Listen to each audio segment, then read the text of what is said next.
নমস্কার।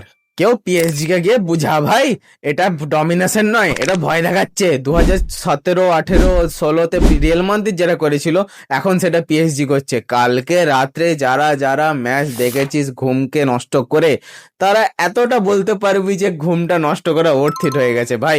একদম মতো ম্যাচ, এর থেকে ভালো ম্যাচ আমি অন্তত 2022 সালের ফিফা ওয়ার্ল্ড কাপ ফাইনালের আগে সত্যি বলছি দেখিনি। The greatest match in club football, yes you can say more matches. 2005 UCL final comeback, যে বার্সেলোনার ইনক্রেডিবল কামব্যাক 6-1, সেটাও তোমরা বলতে পারো, সেটা আবার পিএসজির এগেইনস্টে এসেছিল। তো যাই হোক, কিন্তু আমার পার্সোনালি খারাপ লাগছে এমবাপের জন্য। ভাই যখন পিএসজিতে ছিল তখন পিএসজি কিছু করতে পারতো না, ভাই যখন রিয়াল মাদ্রিদে গেল তখন রিয়াল মাদ্রিদ কিছু করতে পারছে না। দেখা যাক 26-এ ওয়ার্ল্ড কাপে কি হয়।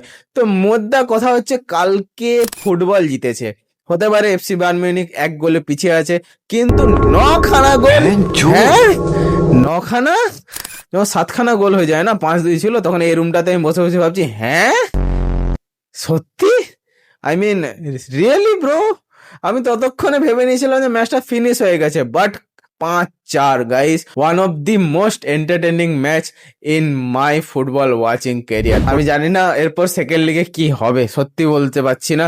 সেখানে বায়ার্ন মিউনিখে হোম গ্রাউন্ডে আমরা খেলবে, কিন্তু ভাই you can't beat Luis Enrique. ঠিক আছে, লুইস এনরিকে যেরকম ভাবে তার ট্যাকটিক্যাল ব্রিলিয়েন্স দেখাচ্ছে, যেরকম ভাবে অ্যাটাক করছে, যেরকম ভাবে কালকে রাত্রেবেলা এফসি বায়ার্ন মিউনিখকে চেপে রেখেছিল, একটা বল পাই যেতে দেয়নি, কিভাবে তার 4টা গোল মেরে দিল I have no idea. But পুরো ম্যাচটা যদি দেখে থাকো তাহলে বুঝতে পারবে পিএসজি শুধু খেলেনি, পিএসজি ওদের ঘাড়ে উঠে বসেছিল। ভাই সেকেন্ড লেগে কি হবে প্লিজ আমাকে জিজ্ঞাসা করিস না, 50-50 চান্স আছে, কিন্তু ফাইনালে যে সামনে আসবে পিএসজি তার কপালে দুঃখ আছে, এতটা আমি বলে দিচ্ছি।